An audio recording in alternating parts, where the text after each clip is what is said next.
मैं Ranjan Kumar target search engineering mathematics के इस वीडियो लेक्चर में आपका स्वागत करता हूं।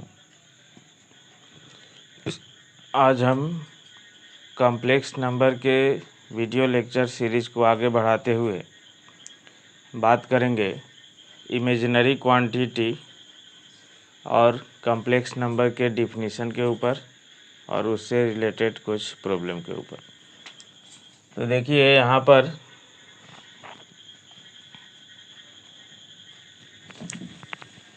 तो पिछले लेक्चर में हमने सीखा था कि इमेजिनरी क्वांटिटी का मतलब जो है आई के बारे में सीखा था।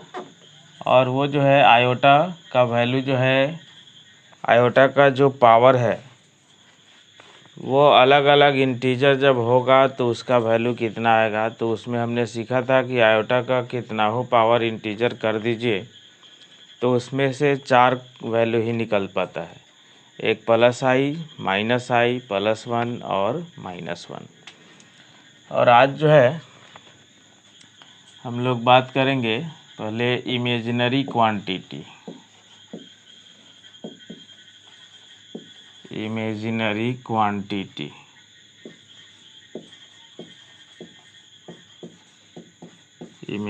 क्वांटिटी और इमेजिनरी नंबर भी कह सकते हैं इसको, और imaginary number,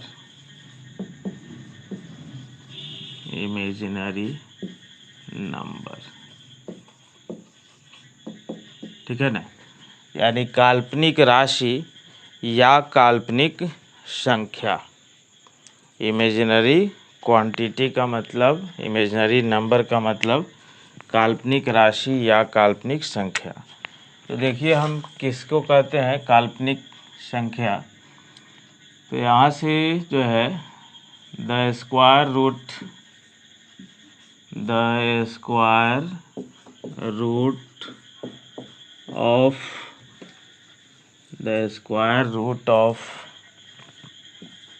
of a negative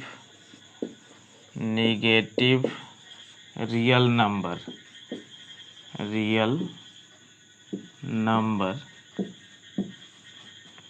is called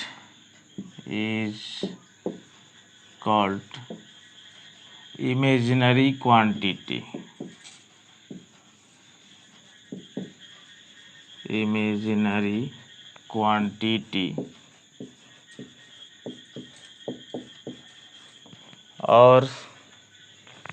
और इमेजिनरी नंबर,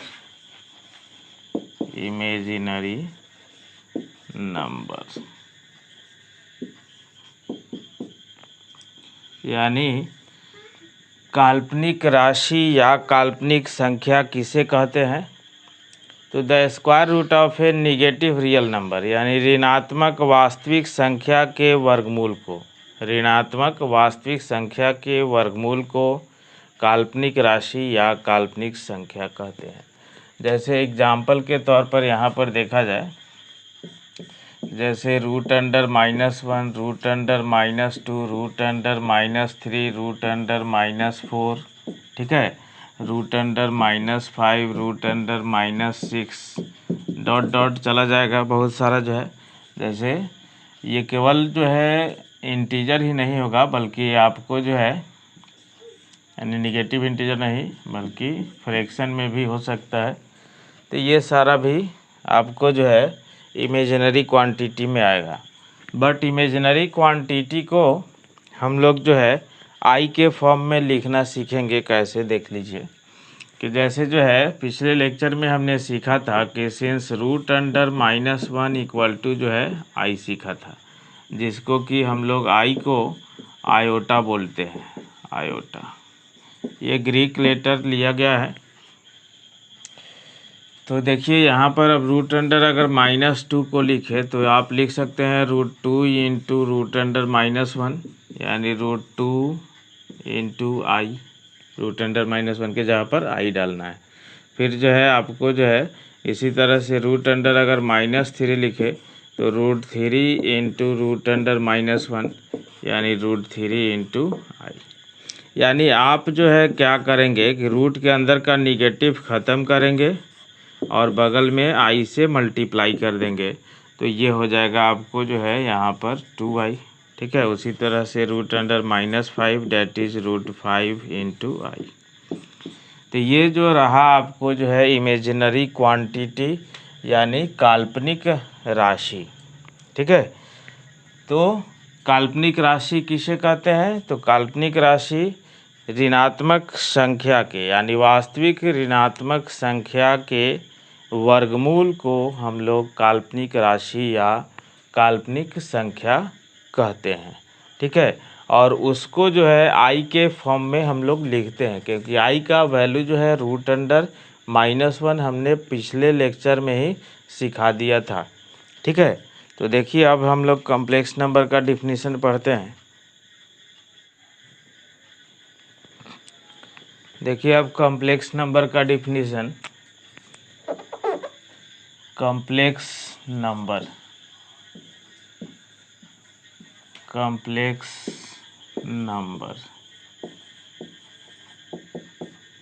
कॉम्प्लेक्स नंबर का हिंदी होता है सम्मिश्र संख्या। तो सम्मिश्र संख्या देखिए कैसे लिखेंगे हम लोग डिफिनीशन कि if A and B be two real number,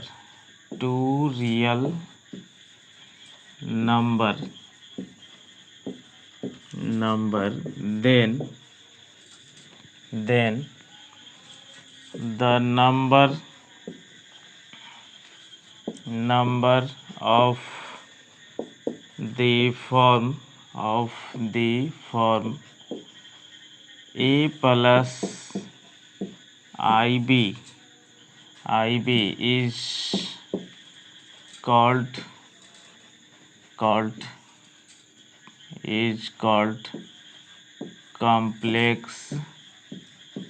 complex number। ठीक है, complex number it is denoted by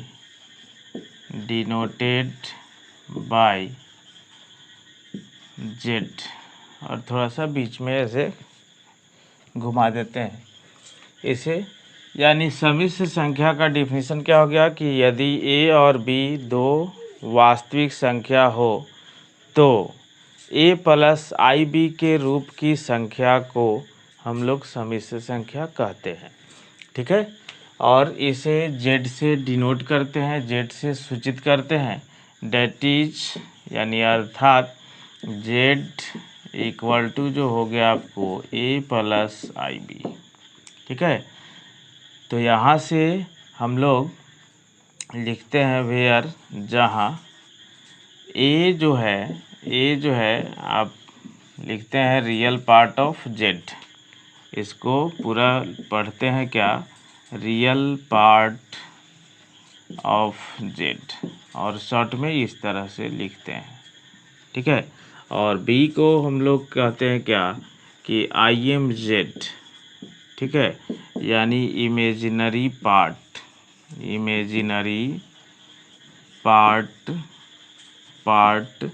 of Z।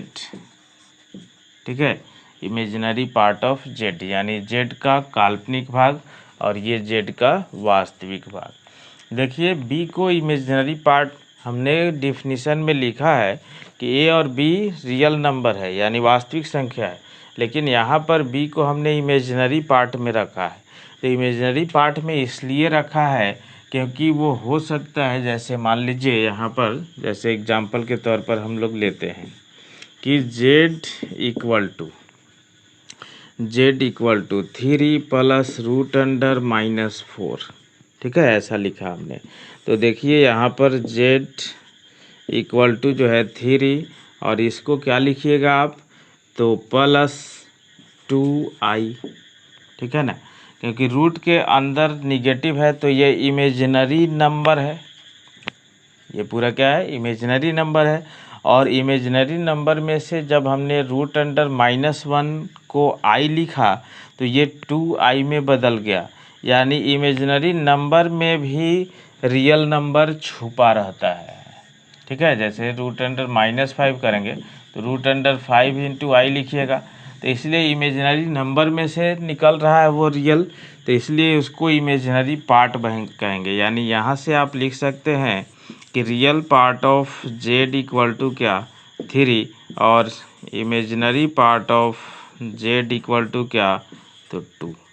ठीक है, बहुत सारा जो है इस प्रकार से भी आ सकता है कि जैसे मान लीजिए एग्जांपल के तौर पर कि आपको जो है जेड इक्वल टू जो दिया हुआ है कि जेड इक्वल टू 1/-3 + 4i। ठीक है, और यहाँ पर आपसे रियल पार्ट और इमेजिनरी पार्ट पूछ रहा है, वास्तविक भाग और काल्पनिक भाग पूछ रहा है। तो यहाँ से इसको जो है जब वास्तविक भाग और काल्पनिक भाग में आप चेंज करेंगे तो आपको क्या करना पड़ेगा कि हर का यानी डेनोमिनेटर का रेशनलाइजिंग करना पड़ेगा, हर का प्रमेयीकरण करना पड़ेगा। तो प्रमेयीकरण कीजिएगा तो -3 - 4i से मल्टीप्लाई करेंगे ऊपर नीचे।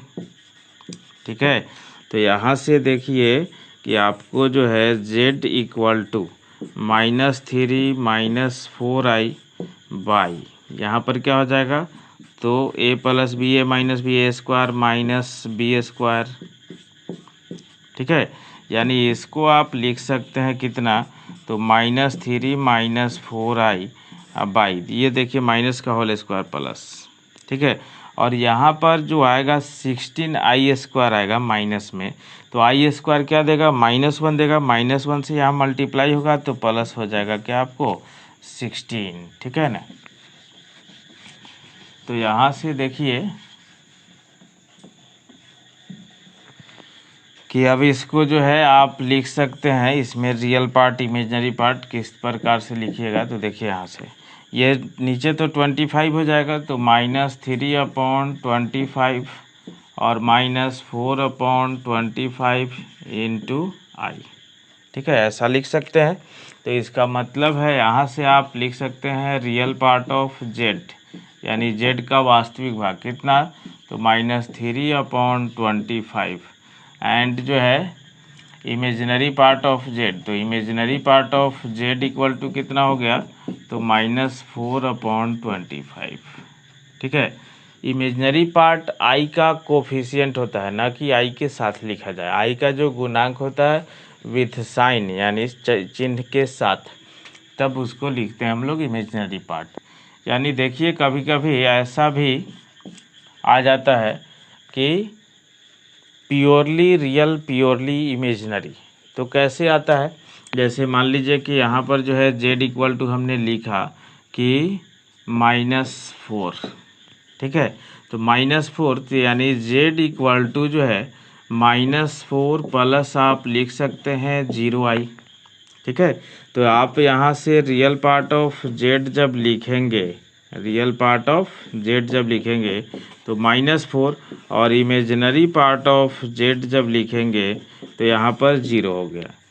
और जब किसी भी कॉम्प्लेक्स नंबर का इमेजिनरी पार्ट 0 हो जाता है तो उस केस में उस कॉम्प्लेक्स नंबर को प्योरली रियल कहा जाता है।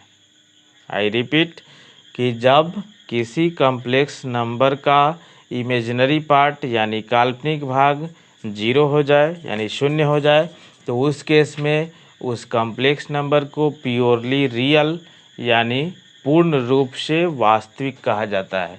डैट इज यहाँ पर आप लिख सकते हैं अर्थात कि z इक्वल टू -4 हाँ plus 0i B purely real. ठीक है, इसी तरह से जब जो है किसी भी कॉम्प्लेक्स नंबर का अगर रियल पार्ट 0 हो जाता है यानी वास्तविक भाग 0 हो जाता है तो उस केस में उस कॉम्प्लेक्स नंबर को हम लोग क्या कहेंगे प्योरली इमेजिनरी कहेंगे। क्या कहेंगे प्योरली इमेजिनरी। जैसे एग्जांपल के तौर पर कि आप जो है कह सकते हैं जैसे जेड इक्वल टू दिया हुआ है यहाँ पर डायरेक्ट तौर पर कि -2i, ठीक है।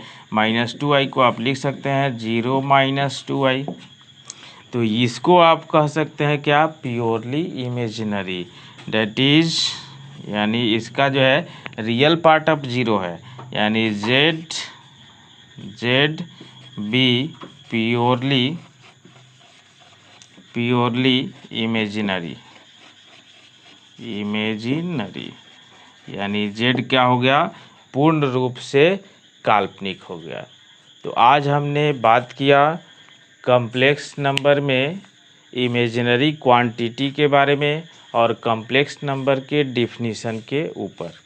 अब इसके बाद हम लोग पढ़ेंगे अगले लेक्चर में इक्वालिटी ऑफ कॉम्प्लेक्स नंबर।